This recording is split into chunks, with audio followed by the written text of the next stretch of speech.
अष्ट सिद्धि नौ निधि के दाता हनुमान चालीसा की इस पंक्ति को कौन नहीं जानता। माता सीता जी ने हनुमान जी की संयम शक्ति और सेवा निष्ठा से प्रसन्न होकर उन्हें ये वरदान दिया था।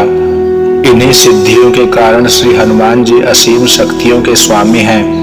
जैसे इच्छा अनुसार रूप परिवर्तित कर लेना, मन की गति से कहीं भी पहुंच जाना, इच्छा अनुसार अपना कद छोटा या कई गुना बढ़ा लेना आदि।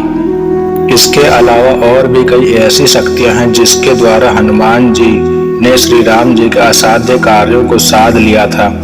सिद्धि को सामान्य भाषा में पूर्णता, प्राप्ति या सफलता कहा जाता है। संयम शक्ति और एकाग्रता पूर्वक सात्विक, राजसिक अथवा तामसिक साधनाओं द्वारा जो शक्तियां प्राप्त की जाती हैं उन्हें ही सिद्धि कहा जाता है।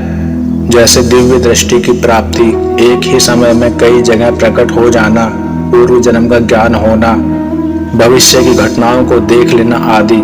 सिद्धि प्राप्ति के लिए मनुष्य को तत्परता पूर्वक, एकाग्रता पूर्वक साधना और संयम निष्ठा की आवश्यकता रहती है।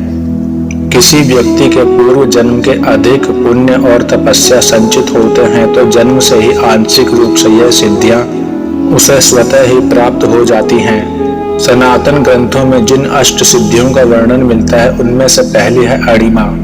इस सिद्धि को प्राप्त करने के बाद साधक अपना शरीर अणु के समान छोटा बनाकर पत्थर जैसी कठोर चट्टान में भी प्रवेश कर सकता है। दूसरी सिद्धि है महिमा। इस सिद्धि के कारण साधक अपना शरीर कई गुना बढ़ा सकता है। तीसरी सिद्धि है लघिमा। इस सिद्धि से शरीर के आकार को अति सूक्ष्म बनाया जा सकता है। चौथी सिद्धि है प्राप्ति। इस सिद्धि को प्राप्त साधक के लिए अपनी इंद्रियों को नियंत्रण करना सरल हो जाता है। पांचवी सिद्धि है प्राकाम्य।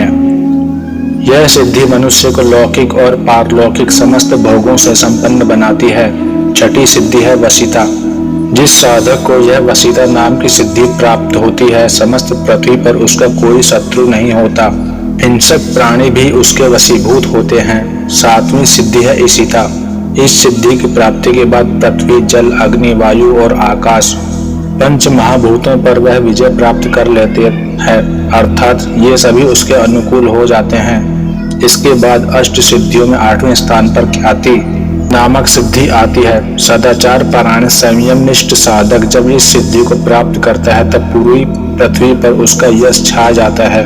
इसके अतिरिक्त दूरदर्शन और दूरश्रवण अर्थात दूर की घटनाओं को देखने और सुनने की उसकी योग्यताएं विकसित हो जाती हैं। परंतु इन सिद्धियों की प्राप्ति के लिए साधक में ब्रह्मचर्य और सत्वगुण प्रधानता होने की अनिवार्य आवश्यकता रहती है।